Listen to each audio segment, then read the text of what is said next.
The crystal chandelier cast fractured rainbows across the marble floor of the Hartwell Grand Ballroom. Savannah Reed balanced a silver tray of champagne flutes as she navigated between clusters of Manhattan's elite, their laughter echoing off the vaulted ceilings like the chiming of expensive bells. She had been working as a custodian and part-time server at Hartwell Industries for exactly 23 days. Tonight was supposed to be just another shift, another evening of invisible labor among people who looked through her, as if she were made of glass. The gala was in full swing. Women draped in silk and diamonds whispered behind jeweled fans while men in tailored tuxedos discussed mergers and acquisitions with the casual indifference of those who had never worried about money. Savannah moved carefully, her borrowed server's uniform pressed and clean, her dark hair pulled back in a tight bun that made her neck ache. She had learned to make herself small in these spaces, to blend into the wallpaper and simply exist as a function rather than a person. Harrison Hartwell stood near the center of the ballroom, holding court like a king surveying his kingdom. At 62, he was a man who had built an empire through ruthless business decisions and an unshakable belief in his own superiority. His silver hair was perfectly coiffed, his tuxedo custom-made in Milan, and his smile carried the sharp edge of someone who viewed the world as a stage designed for his entertainment. Beside him stood his wife, Genevieve, a former model turned socialite whose beauty had been meticulously maintained through countless procedures and treatments. She wore a gown that cost more than most people earned in a year, and her posture radiated the confidence of someone who had never been told no. Savannah was crossing the floor toward the bar when it happened. A man stepped backward without looking, bumping into her elbow. The tray tilted. Time seemed to slow as 6 crystal champagne flutes slid sideways, tumbling through the air in graceful arcs before shattering against the marble with a sound like breaking bones. The music faltered. Conversations died mid-sentence. Every eye in the ballroom turned to watch as Savannah dropped to her knees, her face burning with humiliation as she began gathering the glittering shards with trembling hands. The silence stretched for what felt like an eternity. Then Harrison Hartwell's voice cut through the stillness like a blade. "Well, well, what do we have here?" His tone was pleasant, almost jovial, but there was something cruel lurking beneath it. He walked toward Savannah with measured steps, each footfall deliberate and heavy. A clumsy little sparrow who doesn't know how to fly. Savannah kept her eyes down, her fingers moving quickly to collect the broken glass. "I'm terribly sorry, sir. I'll clean this up immediately." "Oh, I'm sure you will," Harrison said, his voice growing louder, more theatrical. He was playing to the crowd now, feeding off their attention. "But you know what? I think we can make this more interesting." He turned to face his guests, spreading his arms wide. "Ladies and gentlemen, I propose a challenge. A bit of entertainment for the evening." Genevieve laughed, a sound like tinkling ice. "Darling, what are you planning?" Harrison's smile widened. "This young woman has disrupted our elegant evening. But I'm a generous man. I believe in second chances." He paused for effect, letting the tension build. "My wife, as you all know, is an accomplished dancer. She's won competitions, trained with the best instructors money can buy. So here's my proposition. If this janitor can dance a waltz better than my Genevieve, if she can truly impress us all, I'll promote her to executive assistant. I'll triple her salary. Hell, I'll even introduce her to my son as a potential match." The crowd erupted in laughter and applause. Someone shouted, "Take the bet." Another voice called out, "This ought to be good." Bills began changing hands as impromptu wagers were made. The whole thing had the atmosphere of a Roman Colosseum, with Savannah as the entertainment about to be thrown to the lions. Savannah remained on her knees, her hands still full of broken glass. She could feel the weight of hundreds of eyes on her, could sense the mixture of amusement and pity radiating from the crowd. Her heart hammered against her ribs. Every instinct screamed at her to apologize again. to finish cleaning and disappear into the kitchen, to let this moment pass without further humiliation. But then something stirred inside her. A memory, sharp and bright as lightning. The feeling of stage lights on her face. The sound of an orchestra swelling. The sensation of her body moving through space with perfect precision. Every muscle aligned, every breath synchronized with the music. That had been another life, another version of herself. Before the accident. Before everything fell apart. Before she learned what it meant to be invisible. Savannah raised her head slowly and looked directly at Harrison Hartwell. When she spoke, her voice was quiet but steady, each word clear as a bell. I accept. The laughter died as quickly as it had begun. The ballroom fell into a shocked silence. Even Harrison seemed momentarily taken aback, his smile faltering for just an instant before reasserting itself with renewed vigor. Wonderful, he declared, clapping his hands together. We have ourselves a show. Genevieve stepped forward, her perfectly shaped eyebrows arched in amused disbelief. Harrison, you can't be serious. You want me to dance against the help? Why not? Harrison spread his hands expansively. You're a champion, aren't you? Surely you're not afraid of a little competition from someone so clearly beneath you. The insult hung in the air, poisonous and deliberate. Genevieve's smile tightened, but she nodded gracefully. Very well. If it amuses you, darling. Savannah stood up slowly, setting the broken glass carefully on a nearby table. Her legs felt unsteady, but she forced them to hold her weight. She was aware of how she must look to these people. Her borrowed uniform, her cheap shoes, her hands still bearing the small cuts from the broken crystal. She was everything they were not. Poor. Unknown. Powerless. But as she stepped toward the center of the ballroom, something inside her began to shift. The fear didn't disappear, but it was joined by something else. Something fiercer. She had spent 3 years rebuilding herself after the accident that shattered her career, her body, and her dreams. She had endured surgeries and physical therapy and the soul-crushing process of learning to walk again. She had accepted jobs she was overqualified for, had swallowed her pride 1,000 times, had learned to be grateful for scraps.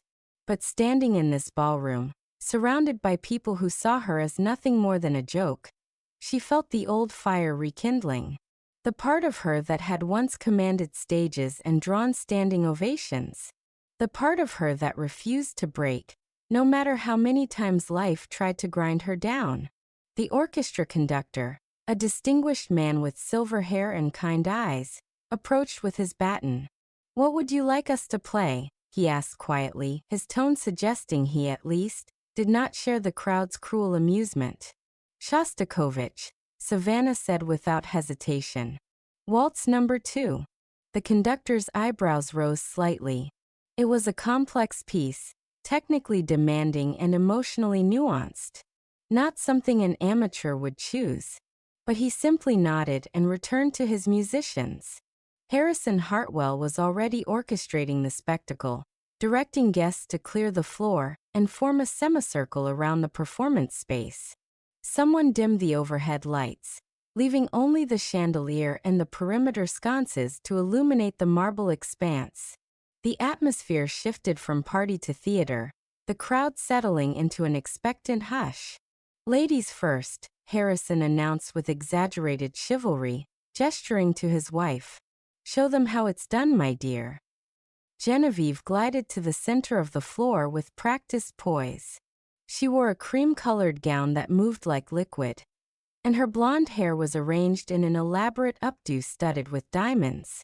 When she took her starting position, arms raised in the classic waltz stance, the crowd murmured appreciatively. The orchestra began to play. The opening notes of the waltz filled the ballroom, melancholic and haunting. Genevieve began to dance, and there was no denying she had skill. Her movements were smooth and controlled, her posture impeccable. She had clearly spent years perfecting her technique, learning the proper angles and positions. She executed her turns with mechanical precision, her feet moving in the prescribed patterns. The crowd applauded politely when she finished, and Genevieve curtsied with a satisfied smile. Harrison beamed at her like a proud owner showing off a prized possession. "Magnificent," he declared. "Absolutely magnificent. Now then." He turned to Savannah with barely concealed glee. "Your turn, little sparrow. Try not to embarrass yourself too badly." More laughter rippled through the crowd. Several people had their phones out now, recording what they clearly expected to be a humiliating failure. This was the story they would tell at future parties. The time they watched a poor janitor make a fool of herself in front of Manhattan's elite. Savannah walked to the center of the floor. She was aware of every flaw in her appearance. The uniform that didn't quite fit properly. The shoes that were practical rather than elegant. The small bandages on her fingers from the broken glass. She looked nothing like a dancer. She looked like exactly what she was supposed to be. A nobody. An invisible woman cleaning up the messes of her betters. She closed her eyes and took a deep breath. When she opened them again, something had changed. Her posture straightened, but not with stiffness. Instead, there was a fluidity to the way she held herself, as if her spine had become a column of water, strong yet flexible. Her arms rose slowly, not to the stiff classical position Genevieve had adopted, but with a natural grace that seemed to flow from her center outward. The conductor raised his baton. For a moment, their eyes met, and Savannah saw recognition there. He knew. Somehow, this man knew she was not what she appeared to be. The music began again. The same waltz, the same haunting melody. But from the first note, everything was different. Savannah didn't dance the waltz. She became it. Her body moved with a fluidity that seemed to defy the constraints of human anatomy, each gesture flowing seamlessly into the next. Where Genevieve had demonstrated technique, Savannah expressed emotion. Every movement told a story.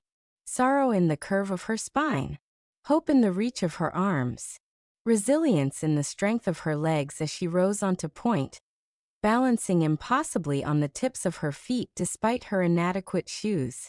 The ballroom fell absolutely silent. No one was laughing now.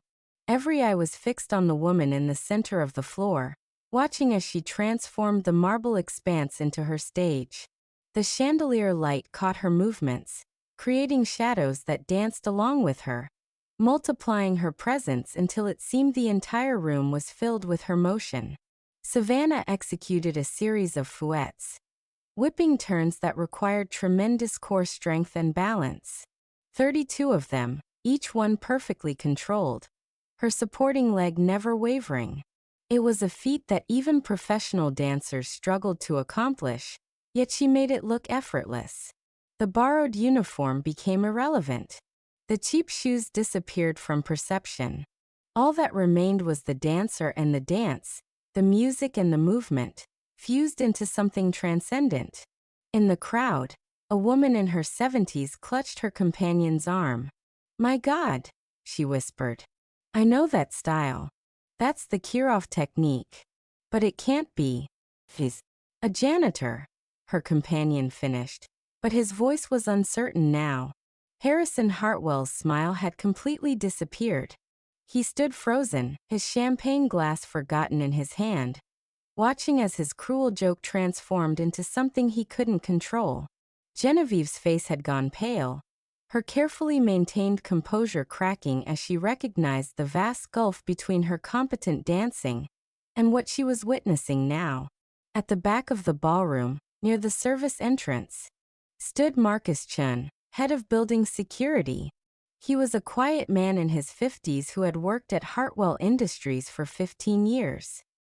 He pulled out his phone and began recording, but not with the mocking intent of the other guests. His hands were steady, his focus complete. He had recognized Savannah the day she started working at the building, though he had respected her clear desire for anonymity. But watching her now, he knew that anonymity was about to become impossible. The music built toward its climax. Savannah executed a grand jeté, a flying leap that carried her across the floor with impossible height and distance. For a moment, she seemed to hang suspended in the air, defying gravity itself. Then she landed in a perfect arabesque, one leg extended behind her at 180 degrees, her arms framing her face, her entire body forming a single unbroken line of grace. The final notes faded. Savannah held her position for 3 heartbeats. 4. 5. Then she slowly lowered her arms and stood in the simple, dignified stance of a principal dancer acknowledging her audience. The silence that followed was absolute. No one moved. No one breathed. The entire ballroom seemed to exist in a moment outside of time, suspended in the space between what had been expected and what had actually occurred. Then someone began to clap. A single pair of hands, the sound sharp and clear in the stillness. Others joined in. Within seconds, the applause became thunderous. People who had been laughing minutes before were now on their feet, calling out "Brava!" and "Magnificent!" Women were openly weeping. Men stood with their mouths agape. The orchestra musicians were applauding from their seats, and the conductor was nodding with evident satisfaction. Harrison Hartwell stood like a statue, his face cycling through shock, confusion, and slowly dawning rage. His wife had sunk into a nearby chair, all pretense of superiority stripped away. This had not been part of the plan. This was supposed to be a humiliation, a moment of cruel entertainment at the expense of someone powerless. Instead, it had become something else entirely. A revelation, an uprising, a complete inversion of the evening's power structure. Marcus Chun stepped forward from his position by the wall. He raised his voice to be heard over the continuing applause. "Ladies and gentlemen, if I may have your attention." The crowd quieted, turning toward him with curiosity. "I think you deserve to know who you've just witnessed. This woman's name is Savannah Reed. Perhaps some of you remember that name from 15 years ago." An elderly woman gasped. "Savannah Reed. The Savannah Reed? But she died. There was an accident." "She didn't die," Marcus said quietly. "But her career did." Savannah Reed was the youngest principal dancer ever appointed to the New York City Ballet. She performed at Lincoln Center, the Kennedy Center, the Bolshoi. Critics called her a once-in-a-generation talent. She was being called the heir to Misty Copeland, the next great American ballerina. He paused, his voice thickening with emotion. And then one night after a performance, a drunk driver ran a red light. Savannah spent 4 months in the hospital. The doctors said she'd never walk properly again, much less dance. The ballroom had gone completely silent again, but this time it was the silence of horror and shame rather than anticipation. People were looking at Savannah with new eyes, seeing past the uniform to the person beneath. Savannah stood very still, her face carefully neutral. She had not planned for this moment, had not wanted this revelation. For 3 years, she had worked to build a new life away from the spotlight, away from the pitying looks and whispered comments. She had chosen invisibility as a form of protection, a way to heal in private. But now that protection had been stripped away, and she found herself standing exposed before hundreds of strangers. Harrison Hartwell's face had turned an alarming shade of red. "This is absurd," he sputtered. "If she's some famous dancer, what the hell is she doing working as a janitor in my building?" Savannah finally spoke, her voice carrying clearly across the silent ballroom. "Because I needed work, Mr. Hartwell. Because after I exhausted my savings on medical bills and physical therapy, I needed a job that would pay my rent and put food on my table. Because when you've been out of your field for 3 years, no one remembers your name. They only remember that you failed to show up when you were needed." She paused, meeting his eyes directly. "I took the job at your building because it was available, and because I've learned that honest work of any kind is nothing to be ashamed of." But the challenge? A woman called from the crowd. You accepted the challenge. Why? Savannah turned to address the room. I accepted because I was tired of being invisible. I accepted because I've spent 3 years making myself small, telling myself that I needed to be grateful for whatever scraps life threw my way. I accepted because Mr. Hartwell seemed to think my worth was determined by my job title.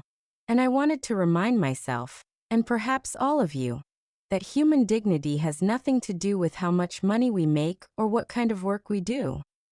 The applause that followed was different from before. It wasn't the enthusiastic appreciation for a performance well executed. It was something deeper, more profound. It was recognition, acknowledgement, respect. Harrison Hartwell seemed to realize he was losing control of the narrative. Now wait just a minute, he began, his voice taking on a commanding tone. I made a joke. A simple jest to lighten the mood after an unfortunate accident. You all laughed. You all understood it was in good fun. Was it? The voice came from an unexpected source. Harrison's son Julian stepped forward from where he'd been standing near the bar. At 34, Julian Hartwell had spent his entire life in his father's shadow, working at the family company, following the path laid out for him. He had his father's height and his mother's aristocratic features, but his eyes held a warmth that neither parent possessed. Because from where I stood, Father, it looked like you were trying to humiliate someone for your own entertainment. It looked cruel. Julian, don't be naive, Harrison snapped. This is how the world works. People know their place. Their place? Julian's voice rose, surprising himself as much as anyone else. What gives you the right to determine anyone's place? What makes you think that wealth or social position grants you the authority to treat people as props in your personal circus? Genevieve stood up, her voice sharp. Julian, that's enough. You're embarrassing us. No, Mother. He's embarrassing us. He's been embarrassing us for years with this kind of behavior, and we've all been too comfortable to call it out. Julian turned to face his father directly. You made a promise. In front of hundreds of witnesses. You said if Miss Reed could dance better than Mother, you would introduce her to me as a potential match. Well, she danced better. Infinitely better. So what are you going to do about it? Harrison's face contorted with rage. I will do nothing. It was a joke, damn it. A bit of fun. Are you really suggesting I should be held to some ridiculous standard over a throwaway comment? Yes, Julian said simply. I am. Because your words have consequences. Because the way you treat people matters. Because if your word means nothing, then what exactly are we building this empire on? The crowd was watching this exchange with rapt attention. Several phones were still recording, capturing every word. This had become more than entertainment. It had become a moment of reckoning. The kind of scene that would be discussed and analyzed for months to come. Savannah held up a hand, her voice calm but firm. I don't want your money, Mr. Hartwell. I don't want a promotion or an introduction to your son, though he seems like a decent man. She glanced at Julian with something like gratitude. What I want is very simple. I want an apology. Not for me personally, though you owe me that. I want you to apologize for the mindset that made you think it was acceptable to treat another human being as a source of amusement. I want you to acknowledge here and now, in front of all these witnesses, that a person's worth is not determined by their job or their bank account. Harrison laughed, but it was a hollow sound. You expect me to apologize? To you? Yes, Savannah said. Ido. Because whether you realize it or not, Mr. Hartwell, you're standing at a crossroads. You can double down on your cruelty. You can insist that your wealth and position give you the right to treat people however you please. But if you do that, I promise you, the video of this evening will be online before dawn, and the world will judge you for it. Are you threatening me? Harrison's voice was dangerous now. I'm giving you a choice. Savannah replied. The same choice we all face every day. To be kind or to be cruel. To acknowledge the humanity in others or to treat them as objects. It's really very simple. The tension in the ballroom was palpable. Every eye moved between Harrison and Savannah, watching this battle of wills play out. Marcus Chun still held his phone up, recording steadily. Other guests were doing the same. This moment was being preserved from a dozen different angles, each one a potential witness to whatever happened next. Harrison opened his mouth, then closed it. He looked around the ballroom, seeing for perhaps the first time how his guests were looking at him. Not with admiration or respect, but with a mixture of pity and disgust. His empire was built on relationships, on reputation, on the goodwill of these very people. And in the span of 20 minutes, he had squandered decades of carefully cultivated image. When he spoke again, his voice had lost its commanding edge. He swallowed hard. I apologize, Miss Reed. My behavior was inappropriate. And Savannah prompted gently. Harrison's jaw clenched. And I was wrong to suggest that your job title determined your worth as a person. The words came out stilted and reluctant, clearly forced rather than felt. But they came out. Savannah nodded slowly. Thank you, Mr. Hartwell. That's a start. She turned to address the crowd one final time. I want you all to understand something. I didn't accept this challenge to prove I was better than anyone. I accepted because I needed to prove something to myself. That I wasn't broken. That the accident didn't take everything from me. That I could still move, still dance, still express the things I feel through my body. Her voice grew stronger. For 3 years I've been in hiding. Not just from the world, but from myself.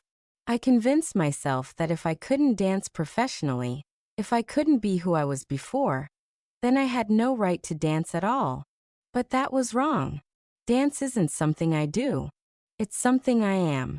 And no accident, no financial hardship, no cruel joke can take that away. The applause that followed was the loudest yet. People weren't just clapping. They were standing, shouting, celebrating not just her performance but the courage it represented. Several women were openly crying. Men were shaking their heads in amazement. The orchestra was on its feet. Julian Hartwell walked toward Savannah with careful steps, as if approaching something precious and fragile. Miss Reed, he said quietly, I meant what I said. My father may have made his comment as a joke, but I'd like to get to know you better if you're willing. Not because of some bet or obligation, but because I've never seen anyone display that kind of grace and courage. Savannah studied him for a long moment.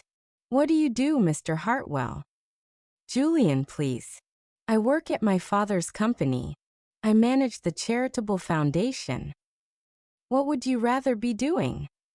The question seemed to catch him off guard. I've always wanted to teach. History specifically. But my father needed me in the family business. Savannah smiled for the first time that evening. Then perhaps we have more in common than you realize. Both of us trying to find our way back to who we really are. She extended her hand. Coffee sometime. As equals. Not as part of some arrangement or obligation. Julian took her hand, his smile genuine and warm. I'd like that very much. The party gradually resumed, but the atmosphere had fundamentally changed. Guests clustered around Savannah, wanting to hear her story, to ask questions, to express their admiration. Harrison and Genevieve had retreated to a corner, speaking in low, urgent tones. The damage had been done, and both of them knew it. Marcus Chin approached Savannah during a quiet moment. That was extraordinary, he said. But you know this isn't over, right? By tomorrow morning, this will be everywhere. Your privacy, the new life you've been building, it's all going to change. Savannah nodded slowly. I know. Part of me is terrified. But another part. She paused, searching for the right words. Another part feels free for the first time in years. I've been so afraid of being seen, of being judged, of failing again. But tonight I realized something. I didn't fail before. Life happened to me, the way it happens to everyone. The failure would be letting that define me forever. What will you do now? Marcus asked. I'm not sure yet, Savannah admitted. But I think it's time to stop hiding. Maybe I can't perform at Lincoln Center anymore. Maybe my body won't let me dance 8 shows a week. But there are other ways to be part of the dance world. Teaching, choreography, advocacy. I've spent 3 years thinking about everything I lost. Maybe it's time to think about what I still have to offer. The evening wound down slowly. Guests departed with lingering looks back at Savannah, as if trying to fix this moment in their memories. The orchestra packed up their instruments.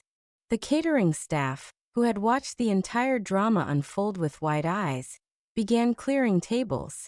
Savannah helped them, automatically falling back into her role, but now people stopped her. You don't need to do that, a waiter said gently. Not tonight. Julian waited for her as she gathered her coat from the service closet. Can I give you a ride home? He offered. Y promesa, no ulterior motivas. You've had a long night. Savannah accepted gratefully. They rode in comfortable silence for most of the journey, the city lights sliding past the windows. Finally, Julian spoke. I'm sorry. For my father's behavior. For my mother's complicity. For not speaking up sooner. You spoke up when it mattered, Savannah replied. That takes its own kind of courage. Why did you really accept the challenge? Julian asked. The truth. Savannah was quiet for a long moment. Because I've been so angry, she finally said. For 3 years, I've been carrying around this rage at the unfairness of it all. I worked so hard. I sacrificed so much. And then one random moment, one drunk driver, and it was all gone. I've been angry at God, at fate, at the universe. And tonight, when your father made his cruel joke, I realized I had a choice. I could let that anger consume me. Let it turn me into someone bitter and small. Or I could use it. Channel it into something beautiful. Transform it into power instead of poison. Julian nodded slowly. And did it work? Do you feel less angry? No, Savannah said honestly. But I feel less helpless. And that's something. They arrived at her small apartment building in Queens. Julian walked her to the door, ever the gentleman. Coffee, he reminded her. Coffee, she agreed. Call me next week. Inside her apartment, Savannah finally let herself collapse. She sat on her worn sofa, still in her server's uniform, and felt the full weight of the evening crash over her. Her body ached. Her feet screamed in protest. Old injuries made themselves known, reminding her that while she might have danced like her younger self tonight, she would pay the price tomorrow. But as she sat there in the darkness, she couldn't stop smiling. For the first time in 3 years, she felt like herself again. Not the broken version. Not the angry version. The real version. The woman who had worked herself bloody to master an art form. The woman who had refused to accept the doctor's limitations. The woman who, when faced with cruelty and mockery, had responded with grace and beauty. Her phone began buzzing insistently. Text messages, calls, notifications. Marcus had been right. The videos were already spreading online. #Janitor ballerina was trending. News outlets were requesting interviews. Her email inbox was filling with messages faster than she could read them. Tomorrow, she would deal with all of it. Tomorrow, she would figure out how to navigate this sudden return to visibility. Tomorrow, she would worry about what came next. But tonight, she simply sat in her apartment and remembered what it felt like to dance. To truly dance, not as performance or punishment or proof, but as expression. As liberation, as joy. The months that followed were a whirlwind. The video from the Hartwell Gala was viewed millions of times. News outlets ran features about her story. The dance community, which had mourned her as lost, celebrated her return. Lincoln Center reached out, not to offer performance contracts, but to discuss residency programs, master classes, mentorship opportunities. Harrison Hartwell's empire did indeed crumble, though not overnight. Business partners quietly distanced themselves. Board members called for his resignation. The Hartwell Foundation, ironically managed by Julian, saw donations plummet as the family name became associated with cruelty rather than philanthropy. Within 6 months, Harrison had stepped down from his company, and within a year, he and Genevieve had divorced and retreated from public life entirely. Julian Hartwell left the family business and enrolled in graduate school to pursue his teaching degree. He and Savannah continued to see each other, their relationship developing slowly and carefully, built on mutual respect rather than dramatic circumstances. They took their time, both of them healing from their own wounds, both of them learning to define themselves outside the expectations that had been placed upon them. But the most significant change was in Savannah herself. She accepted a position at the Dance Theater of Harlem as a choreographer and teacher. She worked with young dancers, particularly those recovering from injuries, helping them understand that a dancing career could take many forms. She became an advocate for arts education funding, using her sudden platform to fight for the kinds of programs that had shaped her own youth. She never performed professionally again. Her body, while capable of extraordinary moments like the one at the Hartwell Gala, couldn't sustain the rigors of a full-time performance career. But she found she didn't need to. Teaching gave her a different kind of satisfaction. Watching her students grow and develop, seeing them discover their own voices through movement, felt like a kind of immortality. She was passing on not just technique, but passion, resilience, and the understanding that dance was bigger than any single person or career. 1 year after the gala, Savannah stood in a studio at the Dance Theater of Harlem, watching a class of teenagers work through a combination. One girl in particular caught her attention, a 16-year-old named Maya who moved with raw, untrained talent. After class, Savannah pulled her aside. "You're gifted," she told the girl. "But talent alone won't sustain you.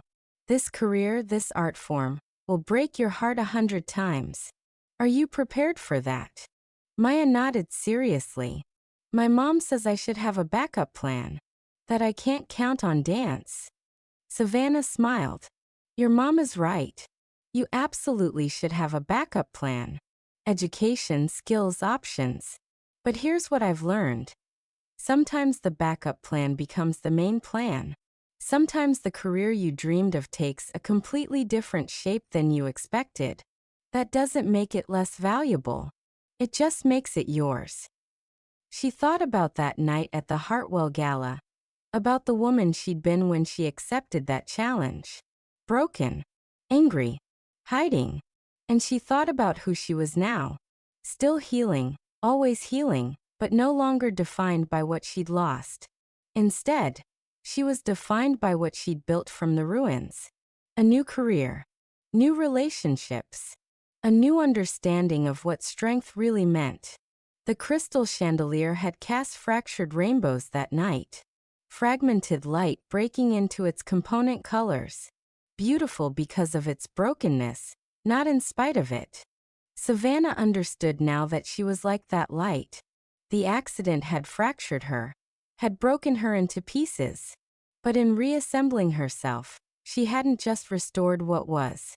She'd created something new. Something that caught the light differently. Something that scattered it in unexpected directions.